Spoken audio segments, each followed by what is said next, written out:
وما أرسلناك إلا رحمة للعالمين.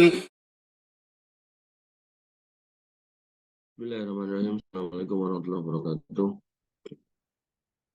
Alhamdulillah wassallallahu wala haula wala quwwata illa billah. Wassalatu wassalamu ala Rasulillah wa ala alihi wa sahbihi wa wala.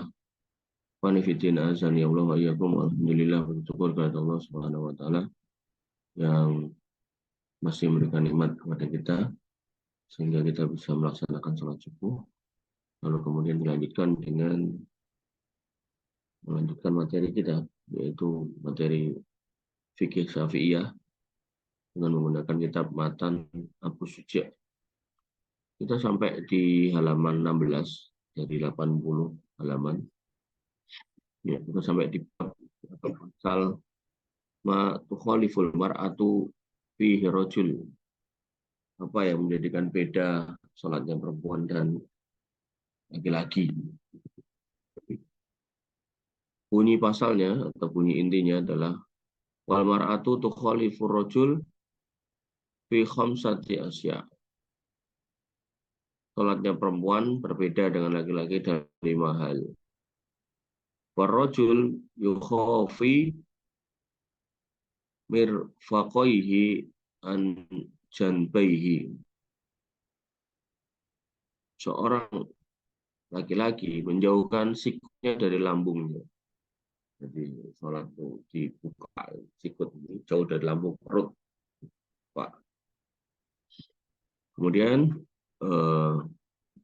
wa yuqabbilu batnahu an fakhidaihi fi ruku' wal sujud.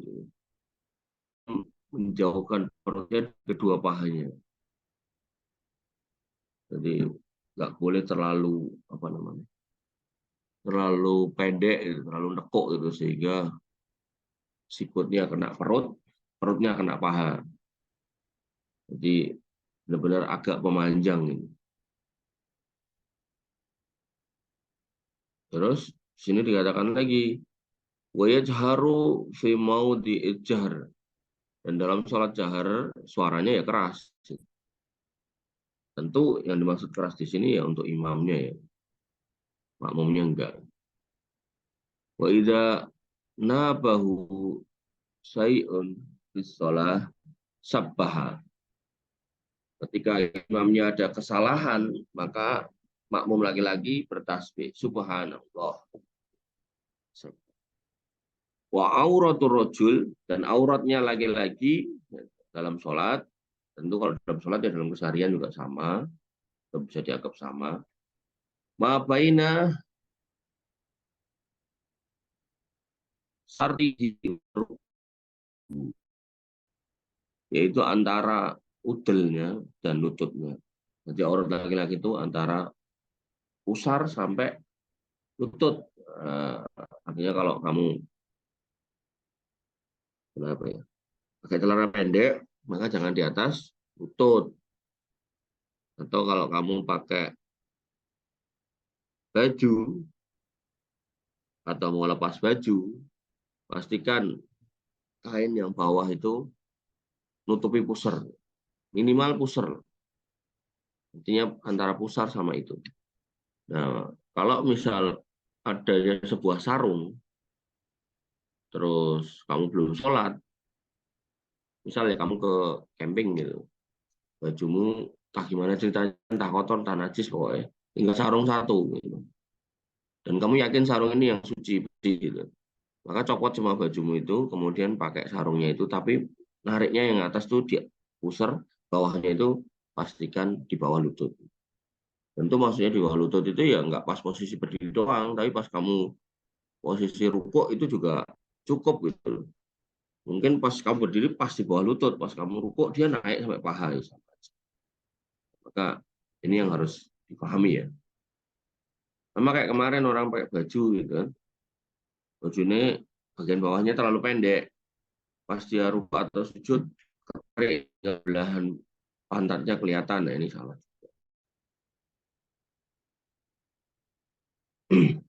Kemudian wal mar'atu dituba duha ila ba'din, dan pun wanita itu maaf tadummu ba'duha ila ba'din, itu ada perbedaan dengan laki-laki. Yaitu yang pertama, wa takhfadu tadumu ba'duha ila ba'din.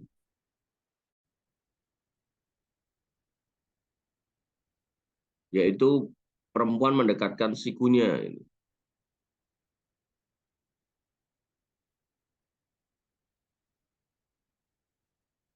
Jadi ini apa ya? Ini di Syafi'iyah ya. Jadi nanti kalau kita baca beberapa kitab itu ya sama, perempuan sifatnya sama. Tapi ya sudahlah. Artinya kalau ini kita pun lagi belajar kitab Matan Abu Suja, jadi kita ikuti aja dulu. Gimana kalau kemudian kalau perempuan di sini kalau lagi disuruh luas gini kan sehingga sikunya di luar, perempuan itu suruh di dalam gini sehingga sikunya agak nutupin gitu.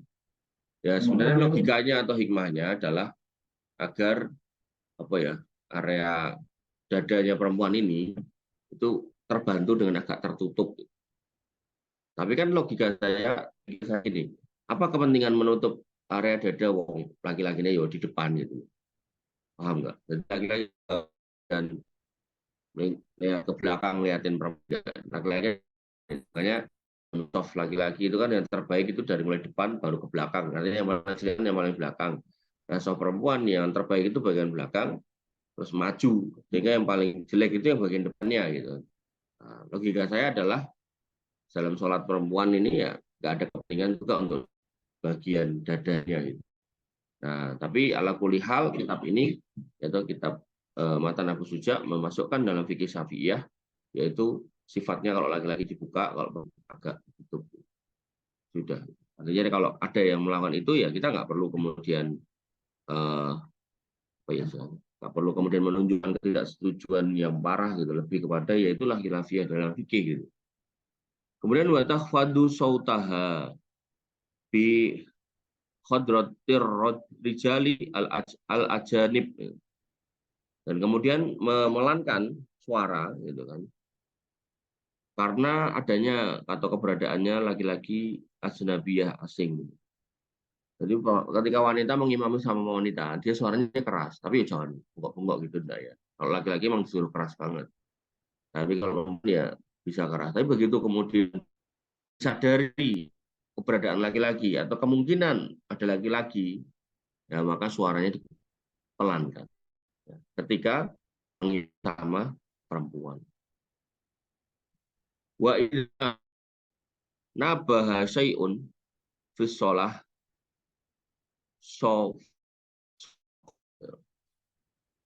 jika terjadi suatu dalam sholat, maksudnya imamnya ini salah gitu kan. Cara mengingatnya adalah dengan sofakot, dengan tepuk, bukan tepuk tangan berkali-kali tapi tepuk. Nah, gitu. Ya tentu kalau yang ingatkan wanitanya ada banyak kan makin kenceng. Nah, sehingga seorang imam harus ngerti ilmu fikih. Jadi kalau dengar tepuk dan ini tepuknya ini mungkin beberapa orang gitu kan. Maka ya harus ngeh gitu kalau sholatnya salah. Atau kalau yang di atas tadi laki-laki kan dengan tasbih, ketika dia ngomong subhanallah itu berarti kan memang ada gerakan yang salah. Kemudian wajami'u badanil al-harrati auratun illa wajhaha wa kaffaiha. Maka semua badan orang yang merdeka, wanita yang merdeka, al-hurrati auratun itu aurat. Jadi aurat laki-laki dari pusar sampai lutut, aurat perempuan semuanya kecuali wajah dan dua telapak tangan. Dan disinilah letak perbedaan ya, adanya sebagian ulama yang tidak mewajibkan cadar karena dalam sholat pun kita disuruh buka wajah dan telapak tangan. Walaupun ada ulama yang berpendapat bahwasanya ya ini kan karena menghadap Allah bukan menghadap manusia. Adapun menghadap manusia, ya, laki-laki banyak yang mengalami gangguan kejiwaan seksual gitu kan, sehingga kalau emang seorang wanita ini cantik sehingga berpotensi membuat fitnah gitu kan, maka sebaiknya menggunakan cadar. Ada juga yang berpendapat seperti itu.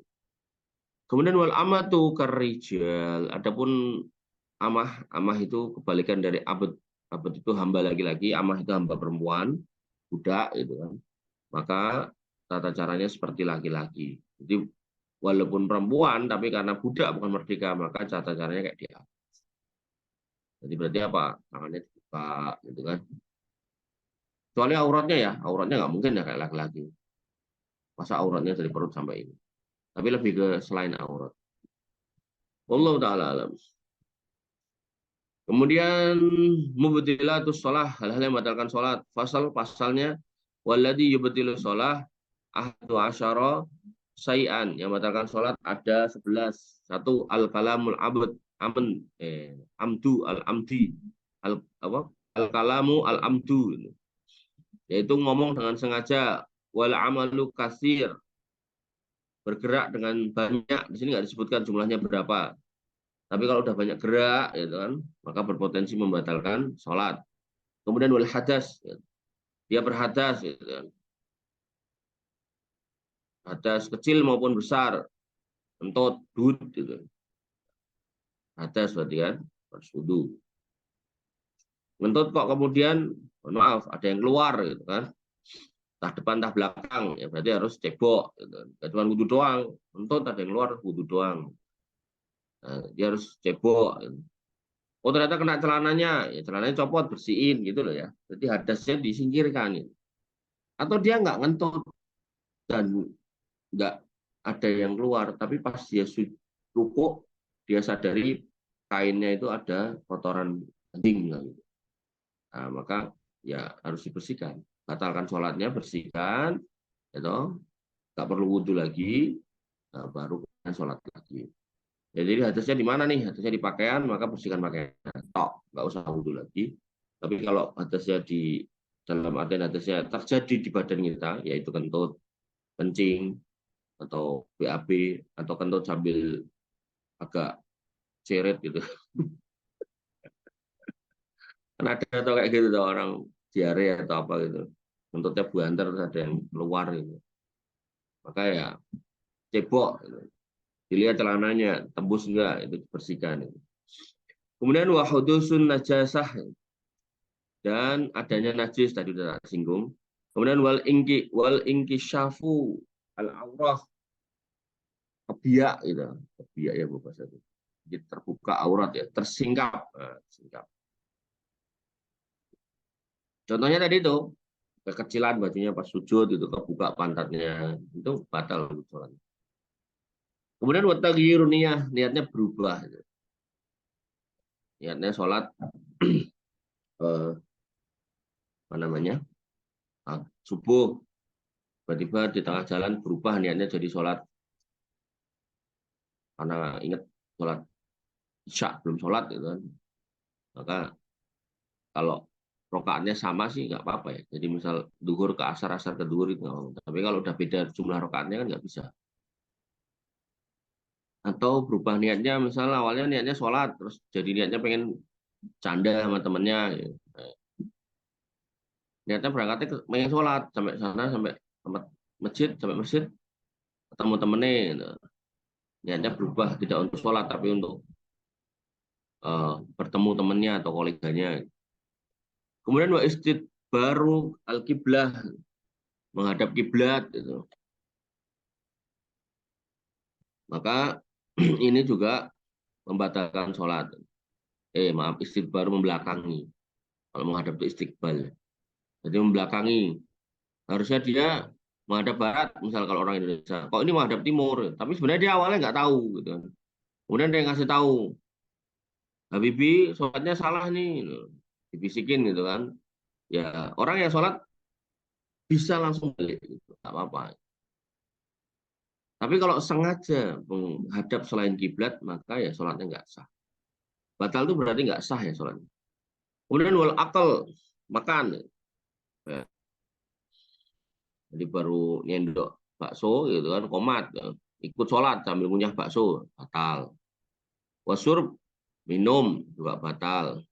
Misal apa namanya, di depannya ada aqua gelas, Udah dicolok gitu, tinggal nyedot ya. Terus dia sujud sambil nyedot ya, ini nggak pas.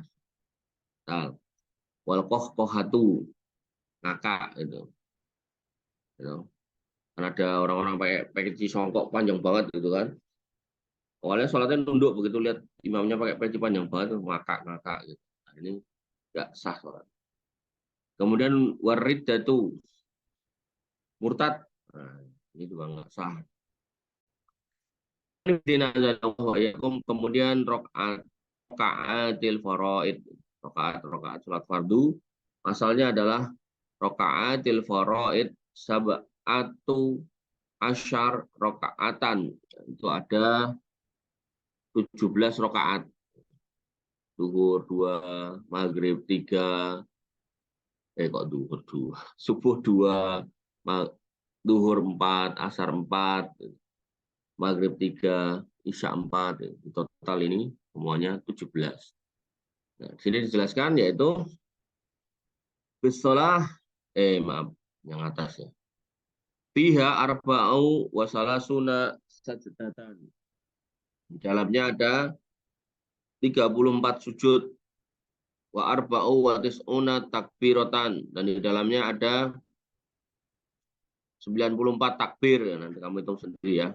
Ini udah dirinci di sini. Kemudian wa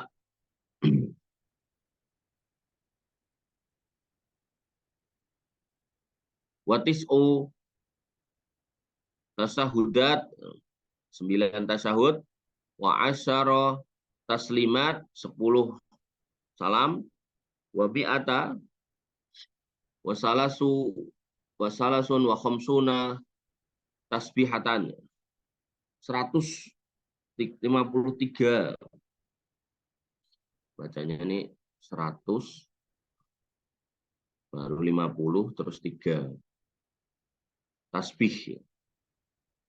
Wa jumlatul arkani fi shalah, dan jumlah rukun dalam salat mi'ah 100, wa sittu wa isruna dulu 20, kemudian 6 rukun. Pertama, fis subhi, dalam subuh salasuna ruknan, ada 30 rukun. Wa fil maghribi isnani wa arba'una ruknan, ada 42 rukun.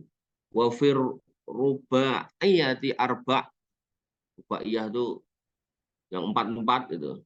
Dan sholat yang 4-4 yaitu sholat duhur, sholat asar, sholat isya. Totalnya ada khamsuna ruknan, ada 50 rukun. Waman ajaza anil qiyami fil faridah sholat jalisan. Siapa yang nggak sanggup, jazah itu lemah, nggak mampu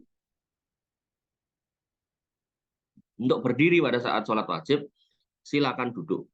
Sekali lagi, nggak mampu ini benar-benar nggak bisa gitu. Buat diri itu kayak mau rubuh gitu. Bukan mengada-ada gitu, bukan apa kok orang ada kesel gitu. Kayak kesel itu kan bisa sebenarnya, cuman dia mungkin kecapean ya. Maka ya tetap harus berdiri. Tapi kalau sakit, waman ajaza anil julus, nggak bisa duduk, sholat mudtojian, silakan sambil berbaring. Pasal lagi, wal matruku minas sholah, salah satu asya, yang ditinggalkan dalam sholat gitu. Ada 3 hal. Fard yang sifatnya wajib, kemudian sunnah sifatnya sunnah, kemudian wahai'ah yang sifatnya hai'ah. Fal fardu layanubu anhu sujudus sahwi. Ketika yang fardu yang ditinggalkan, maka layanubu anhu sujudus sahwi, dia tidak bisa digantikan dengan sujud sahwi. Bal in zakarahu wazamanu qarib atabihi. Kalau dia ingat dan ingatnya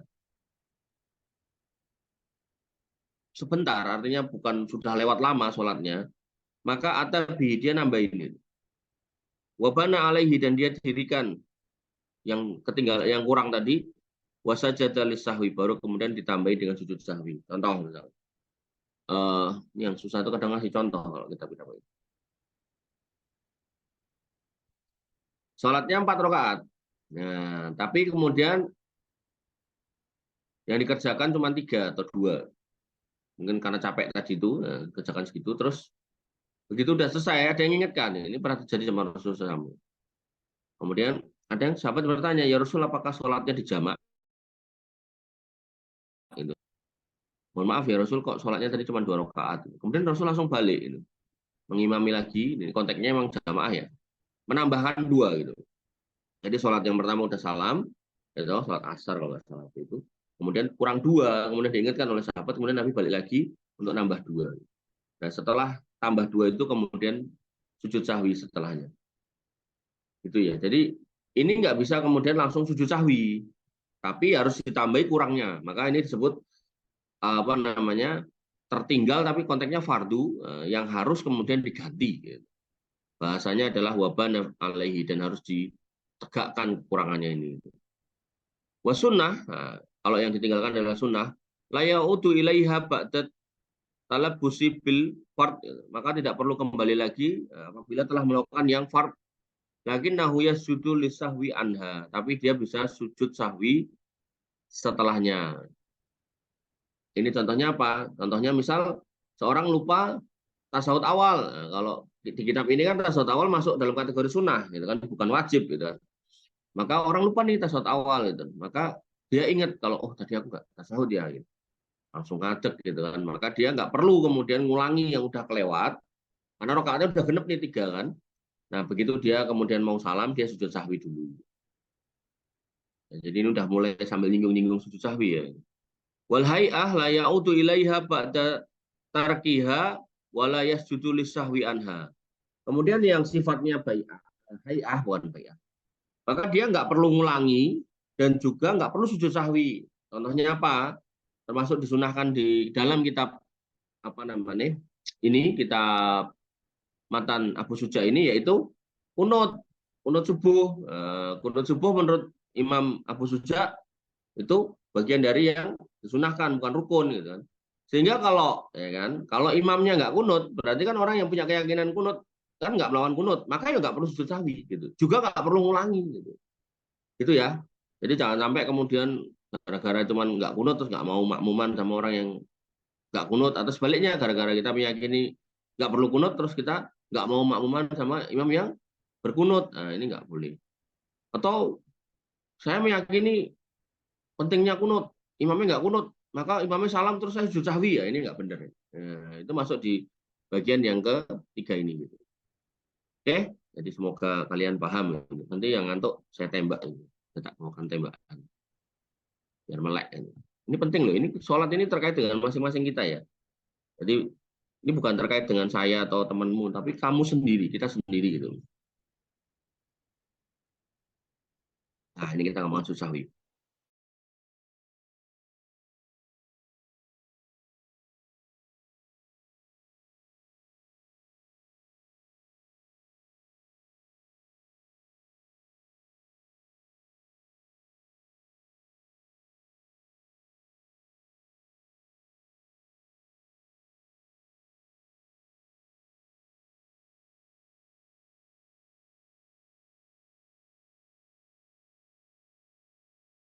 Terkait kentut apa enggak? Hanya dengar nggak kamu suaranya? Enggak. Kecium nggak baunya? Enggak. Ya. Tapi kalau udah baunya badek, orang udah megang hidung gitu kan, orang lain tuh udah megang hidung gitu kan. Oh, padahal jelas-jelas bau gitu loh. Ya udah, mendingan kamu ngalah aja. Gitu. Oke ya, kentut aku wudhu lagi. Gitu. Jangan kemudian malah ngeyel. Kemudian sujud sahwi sunnatun. Nah, sujud sahwi itu sunnah, wa mahalluhu qabla salam, dilakukan sebelum salam. Jadi begitu tahiyat sudah selesai, innaka hamidum majid gitu kan. Terus ditambahi doa minta perlindungan, Allahumma inni a'udzubika min adzabil qabri wa adzabil jahannam wa min fitnatil mahya wal mamati wa min syarri fitnatil masiihid dajjal gitu kan. Harusnya kan salam tuh. Nah, karena ada hal-hal yang tertinggal-tinggal tadi gitu kan, maka seseorang disunahkan apa sujud 2 kali, Allahu Akbar langsung, kemudian bacaannya sama kayak bacaan sujud, kemudian duduk lagi, kemudian sujud lagi sekali, kemudian baru kemudian salam. Assalamualaikum warahmatullahi wabarakatuh. Nggak usah baca doa tasawuf lagi, itu namanya sujud sahwi. Nah, sujud sahwi ini kalau menurut kitab ini, yaitu kitab Matan Abu Suja, dilakukan sebelum salam tok. Nah, nanti di kitab fikih yang lain dilakukan setelah salam, salam dulu baru sujud. Mana yang benar? Maka kalau sekali lagi kalau kita baru membaca kitab sesuatu kitab, maka kita fokus di situ, nggak usah bayangin kitab lain. Kenapa kok tak singgung? Maksudnya gini loh, agar kamu paham kalau ada perbedaan dalam memahami tata cara sujud sahwi ini. Jadi kamu nggak usah kemudian sing bener iki sukai salah gitu. Nah, kita fikir kan banyak gitu kan. Kita fikir mana yang dirujuk si orang yang beda sama kamu ini yang kamu mungkin belum baca gitu loh. Atau sebaliknya, kamu mungkin dituduh beda sama sono gitu kan. Terus mau berantem ya, tunjukkan kitabmu ini gitu loh. Ya. Jadi jangan kemudian apa? Merasa paling benar dalam hal fikih karena fikih ini sesuatu yang memang banyak perbedaan pendapat di dalamnya. Dan perbedaan pendapat ini bukan berarti kemudian gampangannya itu agama Islam itu bingung enggak, tapi kepada ini bagian dari pilihan gitu loh. Kayak kamu mau minum. Ya, ini yang ngantuk-ngantuk misalnya bawa kopi gitu kan. Oh, saya nggak seneng kopi, saya maunya teh. Itu kan pilihan gitu loh. Jadi adanya macam-macam pilihan ini ya kembali kepada kita mau yang mana itu. Yang bisa kita kerjakan sesuai dengan kondisional kitanya gitu. Ya, ini bikin azan ya Allah wa iyyakum. Kemudian pasal berikutnya, pasal selanjutnya yaitu wa khamsatu awqati la yusalli fiha illa sholata sababun. Ada 5 waktu yang tidak boleh sholat kecuali yaitu sholat yang dilakukan karena ada sebab tertentu. Pertama, biasanya 3 ya toh, dalam kitab fikih lain 3 ini 5 coba. Ba'da subhi yaitu setelah subuh kayak gini gitu kan. Hatta tatlu syamsi gitu. Sampai matahari terbit. Jadi kamu nggak boleh sholat sampai matahari terbit. Nah, tapi kalau saya bangunnya kesiangan, ya langsung sholat subuh. Tapi habis itu nggak ada sholat lain selain subuh. Gitu. Paham? Jadi kemarin ada seorang ustadz ngomong gini, yang benar adalah ketika kamu kesiangan, maka pertama kali yang kamu lakukan adalah sholat sunnah wajib. Enggak. Sholat sunnah fajar hukumnya sunnah, sholat subuh hukumnya wajib. Nah, ketika kita ada di waktu yang terlarang, maka yang boleh ditegakkan adalah sholat wajibnya toh. Lalu sholat sunnah fajarnya kapan? Kalau kita tetap ingin mengkodok itu, nanti kalau matahari sudah terbit. Itu. Ya, jadi cara memahaminya kayak gitu. Kemudian wa inda tulu'iha hatta hatta tataka mila wa tartafi'a qadara rumhin.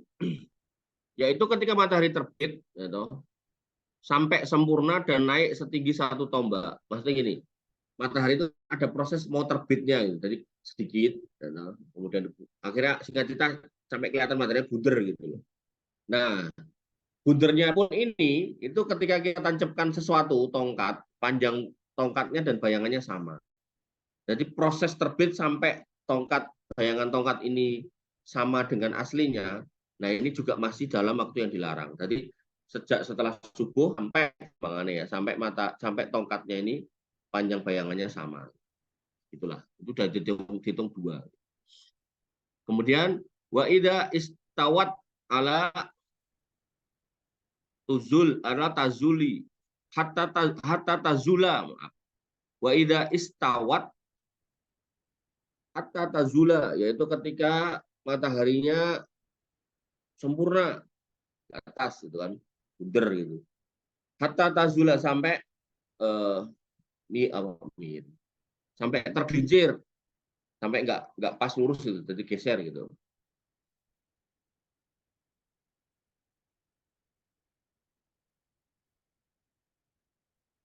Oh salah tuh, oh nggak benar nih. Gitu. Kemudian wabak dan sholat asar dan setelah sholat asar tadi sudah 3 ya. Kemudian dan setelah sholat asar, ya. Sampai kapan? Hatta taghrubas syams. Taghrubas syams ini masuk waktu maghrib. Jadi mataharinya sampai tenggelam. Jadi habis asar tet itu kita sebenarnya nggak boleh sholat, ya, kecuali yang telat itu. Makanya jangan mengakhirkan sholat asar, segera sholat. Subuh juga gitu, jangan diakhirkan, segera sholat. Karena aku pengajian sih, belum sholat subuh pengajian, salah ya. Sholat dulu baru kemudian pengajian. Nah, ketika mulai tenggelam, nah itu termasuk dalam kondisi yang masih belum gitu, boleh untuk sholat. Sampai kapan? Yang kelima, wa indal ghurubi hatta yatakamila ghurubiha. Jadi proses tenggelam sampai benar-benar hilang mataharinya itu juga nggak boleh. Ya, jadi ada 5 waktu. Ketika habis asar sampai mau tenggelam, nah mau tenggelam sampai benar-benar tenggelam, habis subuh sampai mau terbit matahari, nah proses terbit sampai kemudian satu bayangan tongkat itu sama dengan tongkatnya, kemudian ke tengah sampai bergeser atau miring. Miring mataharinya bukan ditanya. Bab selanjutnya yaitu sholatul jamaah, sholat berjamaah. Fasal, pal. Sholatul jamaah sunnah muakkadah. Dalam kitab ini dikatakan bahwasanya sholat jamaah itu sunnah muakkadah, yang ditakkid, yang ditekankan, yang diharuskan, yang ditekankan, bukan diharuskan. Kalau diharuskan itu nanti kalau kita tinggalkan berarti berdosa. Jadi kalau dalam Islam itu hukum itu ada sunnah, dari wajib dulu, kemudian sunnah, kemudian ada makruh, kemudian ada apa lagi? Enggak? Wajib, sunnah, makruh, terus apa?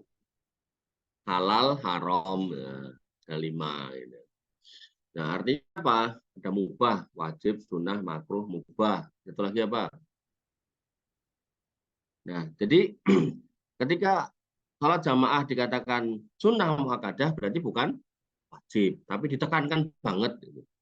Artinya kalau kemudian seseorang ini, singkat cerita ya, sholatnya sendirian karena satu dan lain hal, gitu kan, maka sholatnya tetap sah. Gitu. Tapi kalau dikatakan sholat jamaah ini wajib, ya, maka orang yang sholat sendirian ya sholatnya nggak sah, karena wajibnya kan jamaah. Tapi dibahasakan muakkadah, yang ditekankan. Kayak sholat itu loh, sholat itu setahun sekali, gitu kan. Maka orang yang kemudian kesiangan, ya karena satu dan lain hal, atau mungkin tadi malam dia jaga ronda atau apa, bangun-bangun kesiangan, gitu kan. Maka dia kan nggak bisa sholat sendirian, dia harus berjamaah dengan kaum muslimin, gitu, harus di lapangan dan seterusnya gitu. Nah, kalau dihukumi wajib ya orang yang kesiangan ini berarti dia kalau nggak melakukan sholat itu kan dosa. Karena wajib harus kodok. Biasanya kalau wajib itu ada kodoknya. Nah, kodok sholat itu kan nggak ada. Maka hukumnya yang mendekati benar atau yang berpotensi benar itu adalah sunnah muakkadah. Dalam sholat jamaah juga sama, sunnah muakkadah. Wa alal makmum, dan kepada makmum, ayyanwi al i'timami dunal imam. Bagi makmum yaitu dia memasang niat untuk mengikuti, bukan sebagai imam. Jadi niatnya itu sebagai makmum, bukan imam. Ya, wa yajuzu ayyuk tamal harru bil abdi, dan boleh gitu kan orang merdeka bermakmum pada hamba sahaya. Wal baligh bil marohik, dan orang yang balik bermakmum kepada yang hampir balik. Maksudnya hampir balik ini loh.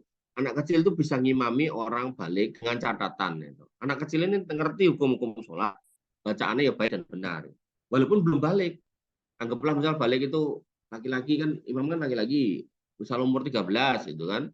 Maka, bocah ini umur 10 tahun. Tapi bacaannya benar. Cara sholatnya ya pas gitu kan. Ya nggak apa-apa. Daripada kemudian suruh ngimami orang yang sudah balik, yang sudah dewasa, sudah tua, tapi kemudian bacaannya berantakan, gitu kan. Alhamdulillahirabbil alamin, ini kan berantakan. Maka ya diperbaiki itu. Jadi yang pernah saya ceritakan, toh ada satu masjid di Solo ini, imamnya tua banget itu, tapi bacaannya luar biasa, luar biasa pas gitu loh. Jadi fasihnya, gitu, makhorijul hurufnya, gitu. Bahkan saya yang muda aja merasa bacaan saya nggak sebagus dia gitu. Cuman ya lucu nih. Cuman lucunya itu kan kita bahas kitab Aqidah Sufyan Ats-Tsauri. Di dalam kitab itu dikatakan bahwasanya salah satu poinnya adalah bahwasanya tapi sir kan dijaharkan itu ya mbah imamnya itu ya tetap aja banter itu. Terus sekarang kan ada kasus Palestina ini gitu kan. Beberapa masjid itu kan kunut nazilah gitu kan. Nah, saya jelaskan maksudnya dalam kunut itu ada kunut nazilah sama kunut witir, saya bilang gitu kan.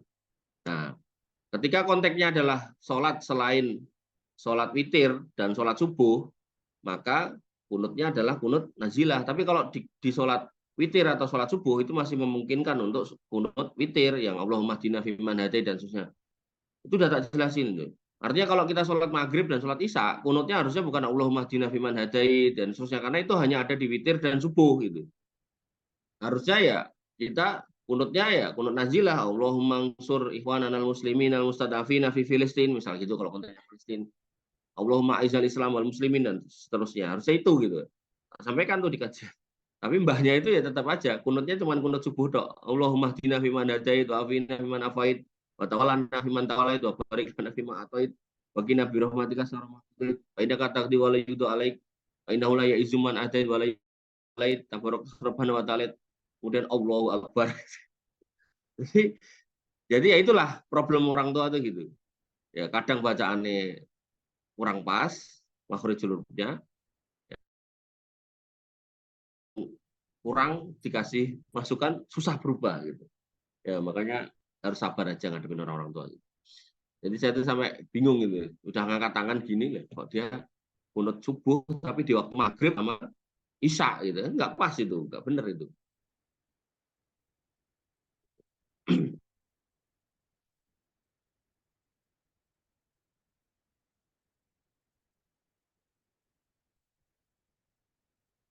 Ya, jadi ini yang harus kita pahami ya. Jadi bahwasanya kita bisa diimami anak kecil. Jadi kita nggak boleh kemudian, wah sudah jelek imami aku lah. Pertanyaannya, dia bacaannya sama kita sendiri tuh bagus mana, banyak mana. Kalau anak kecil 10 tahun hafid Quran gitu kan kayak Imam Syafi'i atau yang semisalnya di kalangan para ulama ya, kita harus ngakoni lah gitu. Jangan kemudian kerumangso harus ngimami, tidak perlu ya. Dan kalau kita bisa menghayati bacaan yang bagus itu, kadang tuh kita dengarkan imam yang bacaannya bagus itu kita kadang kita tuh tiba-tiba terbawa, terhanyut, terus tiba-tiba nggak terasa air mata itu menetes. Kenapa? Karena kita menikmati bacaannya dan kita paham apa yang dibaca itu adalah sesuatu yang indah. Itu jangan cuman ngerungok musik aja, itu musik tentang romantisisan ikut termehek-mehek, nangis-nangis. Wala tasihu qudwatu rajul bi imra'ah, dan tidak boleh laki-laki bermakmum pada wanita wala qari'in bi ummiyin. Nah, sini orang yang bisa baca tidak bisa menjadi makmum orang yang buta huruf. Walaupun ini bertentangan ya dengan kondisinya. Kan Nabi buta huruf. Nabi itu al-ummiyin gitu. Termasuk kalangan orang yang buta huruf. Terus, Nabi seumur hidupnya mengimami sholat para jamaah kecuali para sahabat kecuali saat di akhir-akhir hayatnya.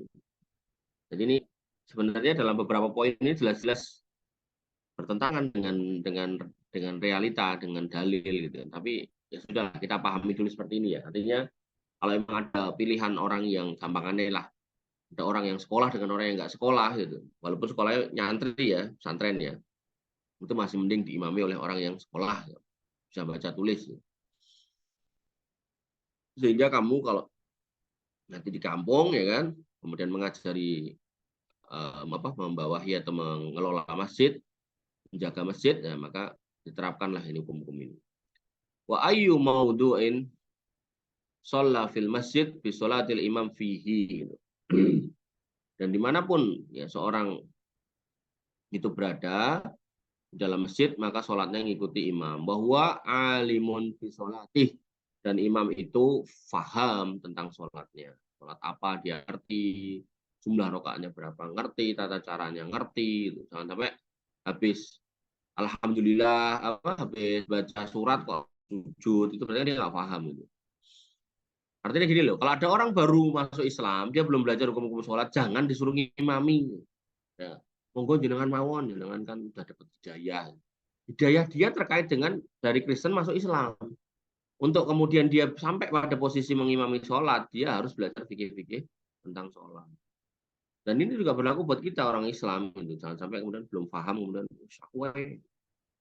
nggak usah gitu. Jadi lebih baik kita merasa kita kurang sehingga kita persilakan orang yang lebih paham daripada kita sok tahu, maju. Akhirnya nanti ada kesalahan, kita nggak ngerti ini harus ngapa, gitu. Harus sujud sahwi berapa, kapan, di mana. Gitu. Wahwa alimun bisolatihi adza ajza'uhu, yaitu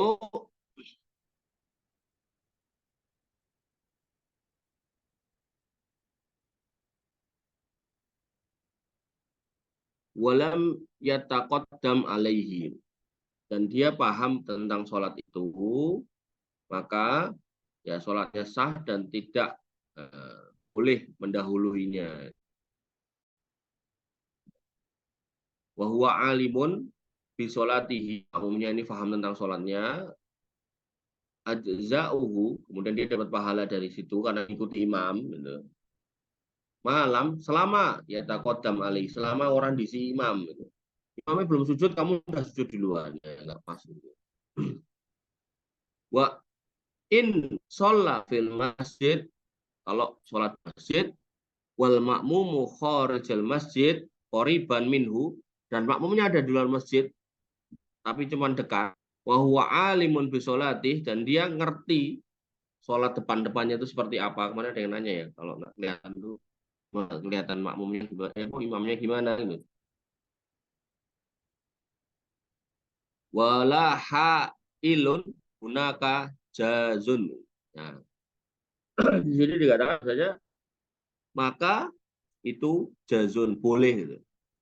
Wala hailun, tidak ada penghalang di antara keduanya, maka itu boleh. Sehingga ada beberapa ustadz itu yang kemudian kalau soft laki-laki dan perempuan terpisah dinding itu, dia berpendapat nggak sah karena nggak kelihatan. Maka disiasati, sekarang ada video gitu loh, bisa dilihat dari videonya. TV gitu loh, TV kemudian kelihatan imamnya seperti apa. Nah, kalau dulu benar-benar harus sambung softnya. Maka ada sebagian ulama fikih yang kalau ada apa namanya tiang memutus soft itu dianggap yang terputus nggak sah gitu. Maka itu bagian dari perbedaan pendapat, jadi nggak usah kaku gitu. Intinya saya menangkap intinya, selama makmum ini tahu gerakannya sesuai dengan imam, maka sholatnya sah. Tapi kalau sudah gerakannya beda, gitu, misal nggak dengar suara imamnya atau mungkin imamnya nggak kelihatan gitu kan, sehingga imamnya udah rakaat 3 dia masih 2 gitu kan, imamnya udah bangun dia masih sujud gitu. Nah seperti inilah kemudian sholatnya bisa menjadi batal. Wallahu ta'ala. Kemudian kita masuk di sholatul musafir, sholatnya seorang musafir itu. Fasal wajuzulil musafir. Silakan jika ada pertanyaan silakan dikirimkan di kolom chat. Dan diperbolehkan untuk orang yang musafir kosuros sholah, kosor sholatnya, ar-rubaiyah, sholat yang 4, bi khomsi syara'id, dengan 5 syarat. Jadi 4 bisa jadi 2, syaratnya adalah 1, ayyakuna safaruhu fi ghairi maksiatin. Safarnya bukan dalam rangka maksiat. Kowe kok sholatmu mbok kosor loro. Ya iya toh, kan ento, kan aku safar. Ya ora ento. Ya ngopo? Lah kan kita OTW ke Las Vegas mau main judi. Nggak boleh ya. Jadi kalau kalau konteksnya maksiat gitu kan, main judi, ke diskotik, naudzubillah gitu kan, tempat-tempat maksiat, nyari pesugihan, walaupun jauhnya kayak gimana nggak boleh mengkosor sholat. Ya, jadi contoh saya ini bukan berarti nyuruh ya, bukan. Kadang ada orang yang salah paham. Dia OTW berbuat maksiat, ya sholat itu kan, imannya masih menyuruh sholat, tapi kemudian sholatnya dikosor. Ini nggak pas. Syarat yang kedua, wa antakuna,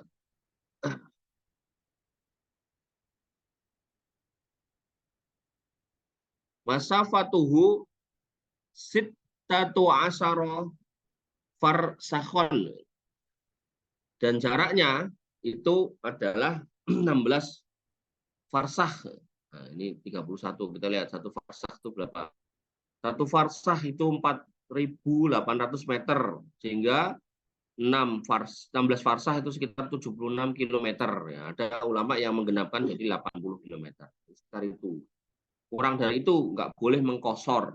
Kurang dari itu nggak boleh mengkosor. Ini konteksnya kosor ya. Nah, ya juzu musafir kosuros sholah itu. Mengkosor yang 4 menjadi 2.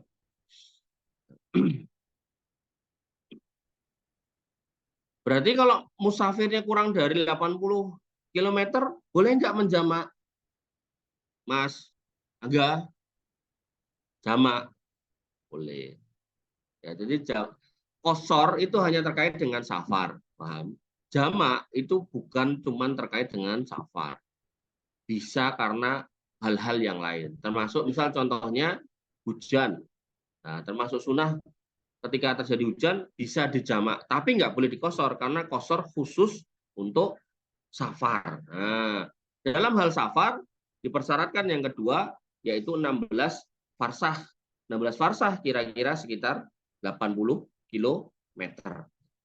Artinya kalau jarakmu belum nyampe 80 kilometer, ya kamu kemudian ketemu sholat duhur sama asar, silakan dijamak tapi jangan dikosor. Itu ya. Anak dikit-dikit kosor, dikit kosor.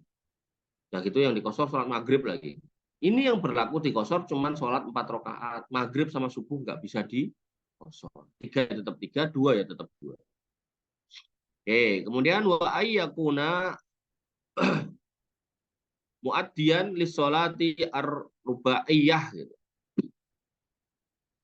Kemudian melakukan sholat yang 4 rakaat gitu. Artinya apa? Kosor ini hanya berlaku untuk sholat-sholat yang 4 rakaat. Kemudian wa ayyanwi al-qasri wa ayyanwi al-qasru ma'al ihram gitu. Tidak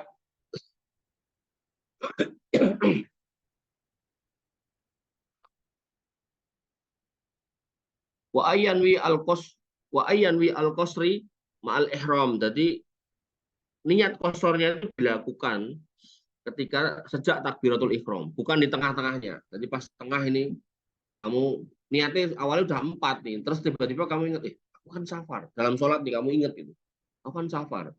Jarak Solo Jogja itu kan, misal ya, Jogjanya kamu Jogja yang jauh sana, gitu. Kan udah masuk 80 kilo, gitu. Atau ke Ngawi lah, ke Ngawi, udah masuk 80 kilo, aku berarti boleh 2, gitu. Nggak boleh berubah di tengah jalan. Gitu. Jadi kalau memang dari awal niatnya sholatnya udah 4, ya 4, walaupun jarakmu 100 kilo, 200 kilo. Artinya kalau mau kosor dari awal, dari sejak berdiri itu kamu udah berniat untuk kosor. Jangan dirubah di tengah jalan. Kemudian wa alla yu'tamma bimuqimin, dan kemudian tidak bisa bermakmum kepada orang mukim. Jadi yang mau kosor nggak bisa kemudian bermakmum kepada orang mukim menurut kitab fikih ini ya. Walaupun nanti di kitab fikih yang lain diperbolehkan. Artinya apa? Kalau kamu mau kosor masuk satu masjid gitu kan. Menurut kitab fikih ini ada jamaah di situ lagi sholat, kamu nggak boleh ikut jamaah sholat itu. Tunggu sampai bubar. Ya, di rest area itu ada, ya niatnya bagus sebenarnya, tapi salah kaprah jadinya.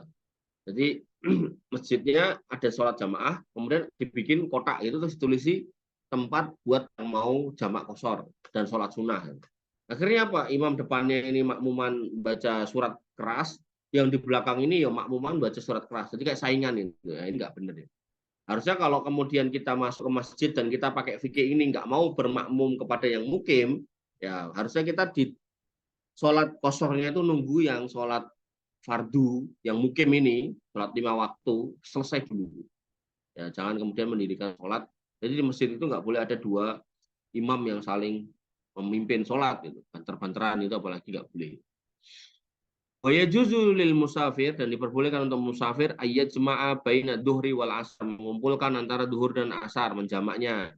Artinya udah dikosor ya kan, tadi boleh di atas kan, dengan catatan syaratnya ada 5 tadi, kemudian boleh juga dijamak. Fi waqtin, ya di dalam waktu ayyahuma sya'a. Waktu 2 waktu mana aja yang mau. Bisa di waktu duhurnya, itu asarnya. Kemudian wabainal maghrib wal isya, dan antara maghrib dan isya fi waktin pada waktu ayyuhuma sya'a, mana aja yang dimau. Kemudian waya juzu lil hadir, dan boleh buat orang yang hadir fil mator.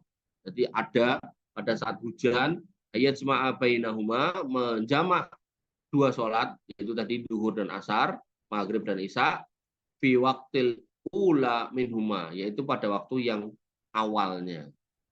Jadi hujannya di maghrib, maka isaknya dimundurkan, dimajukan ke maghrib. Hujannya pas asar, ya toh, maka hujannya pas duhur, maka asarnya dimajukan ke duhur, boleh. Hujannya pas asar, ya berarti sholat duhurnya kan udah, nggak bisa dijamaah. Paham ya?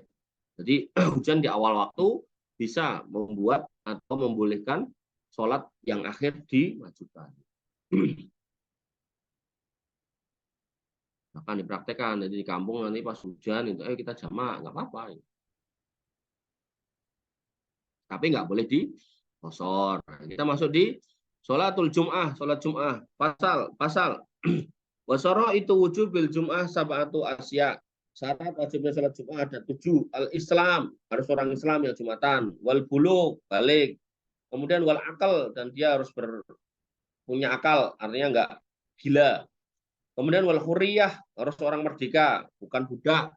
Kemudian wal dzukuriyah, laki-laki, bukan perempuan. Artinya perempuan kalau ada sholat Jumat nggak wajib, ya. Tapi kalau mau ya boleh, dengan catatan memang masjidnya menyediakan shop buat perempuan gitu. Ada masjid yang nggak menyediakan shop buat perempuan, perempuannya nekat Jumatan ya. Bisa. Kemudian wasihah, sehat. Artinya kalau kamu nggak Jumatan karena sakit boleh. Kemudian wal istiton, wal istiton.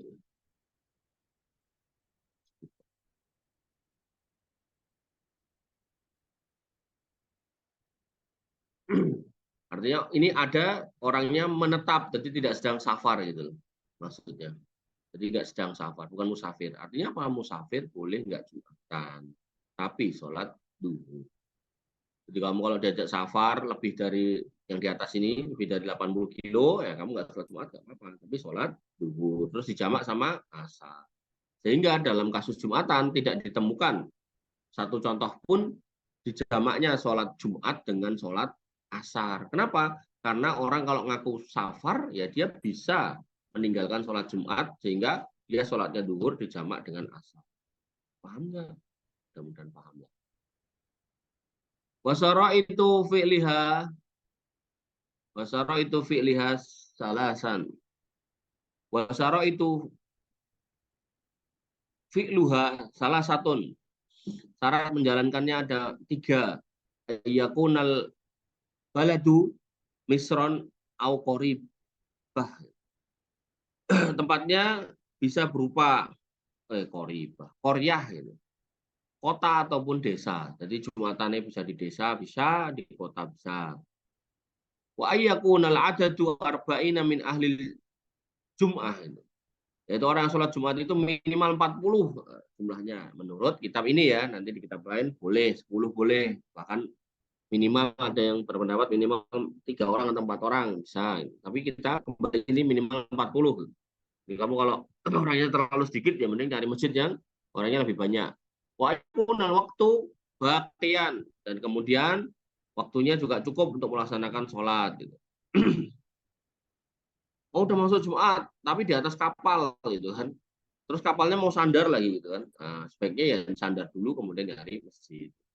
Jangan kemudian sholat di kapal yang masih jalan. Atau jadwal sholat Jumatnya setengah 12, tapi pesawatnya juga terbang jam setengah 12. Gitu. Udah nggak usah Jumatan, sholat duhur aja. Kan mau safar. Ya kira-kira begitu. Kemudian fa'in kharajal waktu, dan apabila waktunya keluar, au dimati surut atau syaratnya nggak ada, gitu, hilang. Gitu. Suliat duhur, maka silakan sholat duhur penggantinya. Syarat-syaratnya nggak ada, waktunya sudah keluar, gitu kan, maka silakan sholat duhur. Contohnya apa? Tidur lagi, ketiduran, gitu kan. Jam 10 misal gitu kan, niatnya pengen tiduran sebentar, nanti pas Jumatan biar seger, bangun-bangun jam 2. Kan udah nggak ada sholat Jumat tuh. Ya langsung sholat duhur. Ya. Kemudian wa faraiduha salasah. Fardunya ada 3. Yang pertama khutbatani yaqumu fihima. Ada 2 khutbah, khutbah pertama dan khutbah kedua. Wa yajlisu bainahuma, di antara 2 khutbah itu ada duduknya. Kemudian wa antusolla rakaataini fi jamaah. Kemudian setelahnya sholat 2 rakaat berjamaah. Itu adalah fardu atau hal-hal yang harus terjadi dalam Jumatan. Jadi kalau khotib Jumat kalau khutbahnya cuma sekali, Jumatannya nggak sah.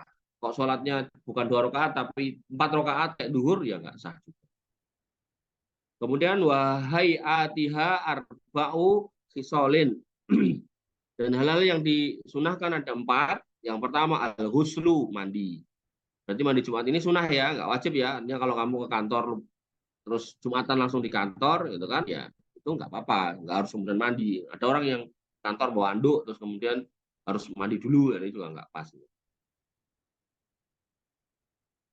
Kemudian buat tandiful jasad, membersihkan badan. Ya, badannya kalau keringetan dibersihkan gitu kan. Nggak mandi nggak apa, dilap-lapin itu loh. Jangan sampai Jumatan sebelahnya orang apa namanya orang lain kemudian kita keringetan nggak karu-karuan ambune buadak gitu. Kemudian besus siap al-bait, nah, disunahkan pakai baju yang putih gitu. Bajuku coklat nggak apa-apa, dan sunnah, namanya sunnah itu kalau ada pakai, kalau enggak ya wes gitu. Wa akhdud wa akhdud dof apa itu? Wa akhdud dofri, gunting kuku gitu. Wa akhdud dofri gitu. Motong kuku, kemudian buat tip pakai parfum. Ini sunahnya. Wa yustahabbu al-insatu fi waqtil khutbah. Ya, sangat ditekankan, dianjurkan untuk insot, diam gitu kan, waktu khutbah. Wa man dakhala barang siapa yang masuk, wal imamu yakhthub, masuk masjid dan imamnya sedang khutbah, sholat rakaat ini, silakan sholat 2 rakaat, khafifah ini yang ringan, artinya jangan baca surat yang panjang-panjang, kemudian duduk. Nah, sholat 2 rakaat ini bukan qobliyah Jumat, bukan ya, tapi sholat sunnah tahiyatul masjid. Nah, jadi kalau kamu udah masuk sebelum imamnya khutbah, kamu udah sholat tahiyatul masjid, kamu duduk, imam mau berdiri khutbah, ya kamu nggak usah sholat 2 rakaat. Tapi kalau kamu masuk imamnya khutbah, silakan sholat 2 rakaat baru duduk. Jadi kita itu kayak gini loh, kalau kamu mau masuk rumah orang yang bukan rumahmu, bukan rumah bapakmu juga gitu kan, kita kan kulon nuwun, minta izin gitu. Nah, karena ini adalah rumah Allah gitu, maka kulon nuwunnya yang pertama adalah kita membaca doa ketika masuk masjid. Apa itu doa nih, Mas Fajar? Hah? Ditempel di masjid. Apa, Vi? Lupa. Apa, Bibi? Ngantuk. Allahumma ftahli. Apa, Jar? Apa, Mbak? Eh? Allahumma apa? Yang keras loh, nggak dengar. Allahumma ftahli abwaaba rahmatik. Dibaca ya kalau masuk masjid, kan ada ditulis tempel di pintu toh. Nah, ya Allah, bukakan untukku pintu-pintu rahmatmu. Nah, etika berikutnya adalah jangan langsung duduk sholat 2 rakaat. Sholat tahiyatul masjid dengan catatan sholatnya belum berdiri. Nah, tapi imamnya sholat, kamu terlambat 2 rakaat ya langsung sholat ikut. Tapi kalau imamnya belum ada atau belum mulai sholat, masih ada waktu untuk sholat 2 rakaat, sholat 2 rakaat. Termasuk dalam hal khutbah Jumat, kan imamnya belum sholat nih, masih khutbah nih, maka silakan sholat 2 rakaat. Dalilnya ada kok. Jadi ada seorang sahabat yang masuk masjid waktu Rasulullah khutbah, kemudian Nabi SAW mengatakan kum fasolli, suruh berdiri untuk sholat, karena memang etikanya ya seperti itu. Maulud ta'ala. Kemudian kita masuk di bab sholatul aidain, sholat dua id. Fasal wa sholatul aidaini sunnatun muakkadatun. Sholat id itu sunnah muakkadah, seperti sholat jamaah tadi ya. Wahia rok'atani yukabbiru fil ula sab'an siwa takbiratul ihram. Yaitu dia pada rakaat pertama bertakbir sebanyak 7 kali seperti sawah. Siwa, selain takbiratul ihram. Jadi kalau di total sama takbiratul ihram itu ada 8. Takbiratul ihram dulu 1, kemudian tambah 7. Allahu akbar, Allahu akbar, Allahu akbar sampai 7. Kemudian wasaniyah, kemudian takbir yang kedua khamsan, 5 siwa takbiratul qiyam. Selain takbir intikal, takbir berdiri. Jadi dia dari rakaat 1 kalau di rakaat 2 kan dia takbir tuh Allahu akbar berdiri toh. Nah, maka tambah 5. Jadi 6 total. Kemudian wa yakhutubu ba'daha, dan setelah itu ada khutbah. Jadi sholat dulu baru khutbah. Kalau Jumatan kan khutbah dulu baru sholat. Khutbah ini 2 khutbah. Jadi sebenarnya sholat itu khutbahnya ada 2 ya. Tukabbiru fil ula tis'an, ya, pada saat khutbah yang pertama dia bertakbir 7, wa fil saniyah sab'an. Maaf, 9. Yang pertama dia takbir 9 kali, kemudian yang kedua dia takbir 7 kali. Wa yukabbiru fi ghurubi syams minal lailatil aid ila ayyadkhulal imam fi shalah itu. Dan dilakukan takbiran gitu. Min ghurubi syams minal lail aid, dari sejak tenggelamnya matahari. Misal sholat id berarti dari mulai waktu masuk maghrib gitu kan, sampai yadkhulu imam fi shalah, sampai imam sholat id itu masuk untuk melakukan sholat id, takbirannya. Ini kalau konteksnya secara umum gitu kan. Tapi secara khususnya apa? Wafil adha, dan kemudian pada saat Idul Adha, khalafas sholawatil mafrudat min subhi yaumi arafah ila asr min akhir ayyamit tasyrik. Maka takbirannya bisa dilakukan ya dari sejak subuhnya hari Arafah tadi, besok sholat id 10 itu, maka sejak subuhnya itu mulai takbiran sampai kapan? Sampai tambah 3 hari, yaitu berakhirnya hari tasyrik, jadi 11, 12, 13. Untuk masuk ke 14 kan nunggu maghrib, berarti 13 maghrib itu terakhir. Jadi kalau berdasarkan kitab fikih ini, ya toh, takbiran Idul Adha malamnya itu enggak ada. Ya. Jadi dimulai dari subuhnya. Wallahu ta'ala. Kemudian kita masuk di sholatul kusuf wal khusuf. Sholat gerhana kusuf matahari dan khusuf gerhana bulan. Teknisnya adalah wasolatul kusuf, adapun sholat gerhana matahari, sunnatul muakkadatun, sunnah muakkadah yang ditekankan. Fa'in ko tat lam tukdo,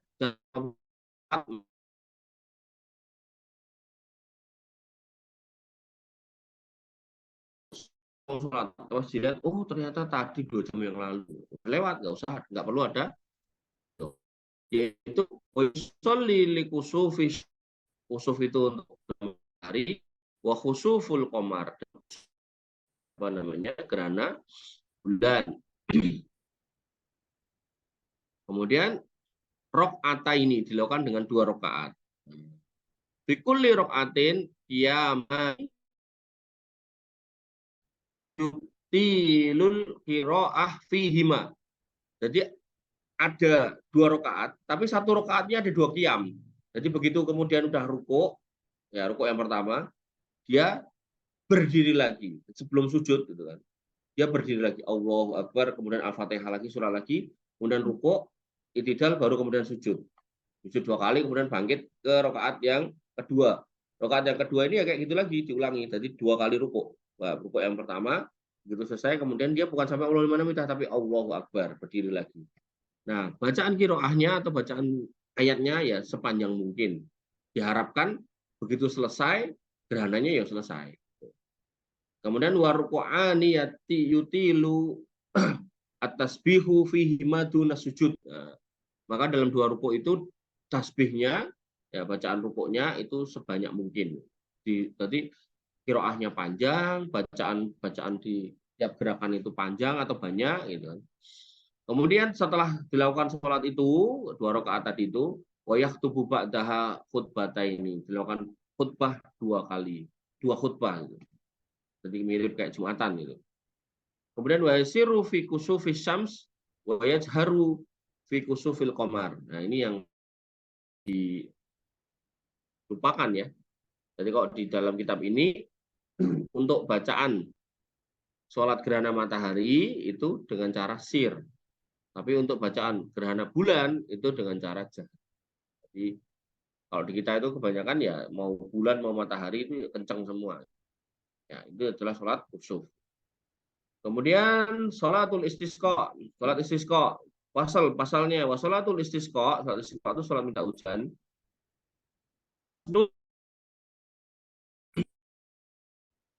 Wa ya'muruhumul imam, ya, bitaubah.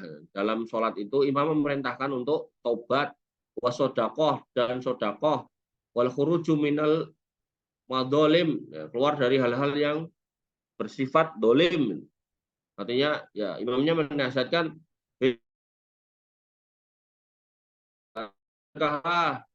jangan berlaku dolim karena kemaksiatanmu dan kedolimu menyebabkan wa masalihil a'dami wasyami salah satu ayamin. Dan masalihil a'da berdamai dengan musuh,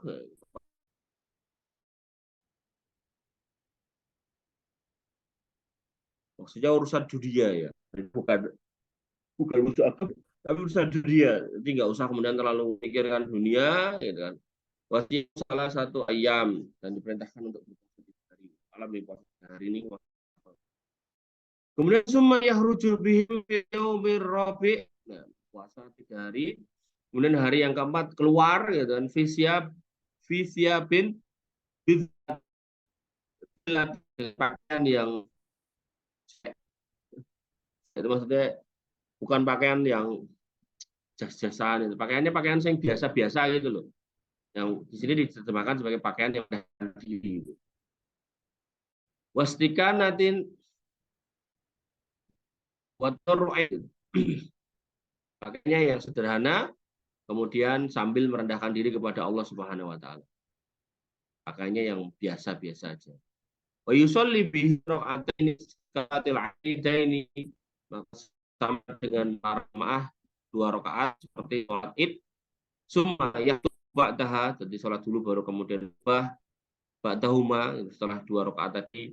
Wa yuhawwilu rida'ahu, kemudian memindahkan ridaknya bawa selendang atau kain. Kemudian yukasiru minat doa, dan kemudian memperbanyak doa wal istighfar, dan banyak istighfar, wa yad'u bi du'ai Rasulillah sallallahu alaihi wasallam, dan doa dengan Rasulullah SAW bahwa, dan doanya adalah Allahumma ja'alha suqiyan rahmin. Ya Allah, jadikanlah ya hujan itu sebagai guyuran yang penuh rahmat.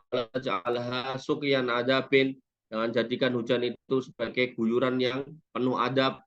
Jadi minta hujan yang baik, bukan hujan yang bikin musibah. Wala mahkin, wala balain, dan tidak musnahnya harta benda dan juga munculnya bala. Wala hadmin, wala ghorkin, dan tidak merusak apa yang sudah ada dan juga tidak menenggelamkan. Allahumma ala zirabi wal akami, ya Allah turunkan hujan di atas bukit-bukit dan di atas gundukan tanah. Wamana bitis syajari, dan tempat-tempat tumbuhnya tanaman. Wabutunil audiyati, dan kemudian ini disemakan di lembah-lembah, di perut-perut lembah gitu. Allahumma hawalaina wala alaina, ya Allah hujani sekitar kami, jangan di atas kami. Allahumma skina ghisan mughisan, guyurkan hujan yang yang lebat gitu kan. Hanian marian sahan ghodakon tobakon mujallian daiman ila yaumiddin. Mintanya banyak banget. Hujan yang hanian terus menerus, kemudian marian yang penuh nikmat, kemudian sahan ya, menyuburkan, aman terus sepanjang tahun, khodakon tobakon mujallian, yang kemudian merata ila yaumil din, sampai hari kiamat. Allahumma skinal ghaisa, ya Allah siramilah kami dengan hujan, wala taj'alna minal qanitin, dan jangan jadikan kami orang-orang yang putus asa. Allahumma inna bil ibadati wal biladi minal jahdi wal ju'i wadda'ni mala nasku illa ilaika. Ya Allah, kami ya, sungguhnya hambamu ya, dan negeri ini ketika dalam kondisi kesulitan, kelaparan, kehausan, tidak mengeluh selain kepadamu. Jadi mengolahnya hanya kepada Allah Subhanahu wa taala. Allahumma ambit lana zar'a, ya Allah tumbuhkanlah tanaman kami, wa atiri lana dor'a, dan perbanyaklah air susu binatang ternak kami, wa anzil alaina min barokatis sama, dan turunkan di atas kami berkah dari langit, wa ambit lana min barokatil ard, dan tumbuhkan dari keberkahan bumi, waqsif anna minal bala, dan singkirkan dari kami bala malanas kuhu ghairuk, yang tidak kami keluhkan masalah itu kecuali hanya kepada Engkau. Allahumma inna nastaghfiruka, ya Allah kami minta ampun kepadamu, innaka kunta ghaffaron, karena sesungguhnya Engkau adalah yang Maha Pengampun. Fa arsilis sama alaina midroro, dan utuslah kepada kami ya, di langit itu awan yang berarak-arak.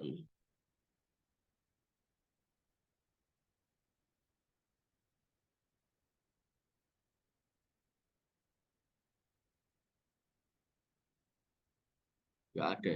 Ini yang segini ini terjemahnya nggak ada. Turunkan kepada kami hujan yang lebat.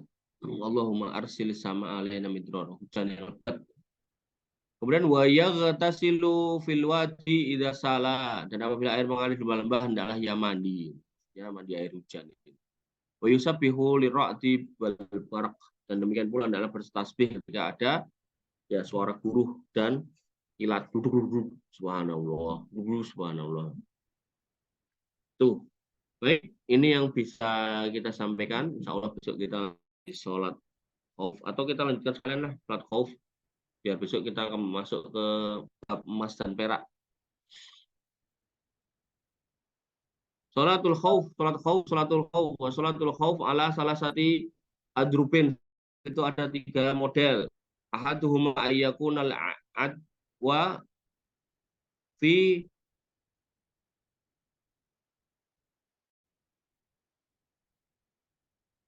jahti ghairil kiblah, yaitu musuh tidak berada di arah kiblat. Jadi misal kalau kita kiblatnya barat, musuhnya dari timur. Wa yufarriquhum, ya, maka kemudian membagi pasukannya. Wa yufarriquhumul imam, maka membagi pasukannya firqaini, 2 bagian. Firqatu fi wajhil adwi ya. Yang satu bagian menghadap musuh, berarti menghadap timur. Wa firqatu khalfahu, dan satunya di belakangnya, berarti menghadap barat. Kemudian wa yusolli bil firqatul ladzi khalafa rakaatan, dia sholat dengan satu kelompok yang menghadap barat gitu. Summa yutimu li nafsiha, kemudian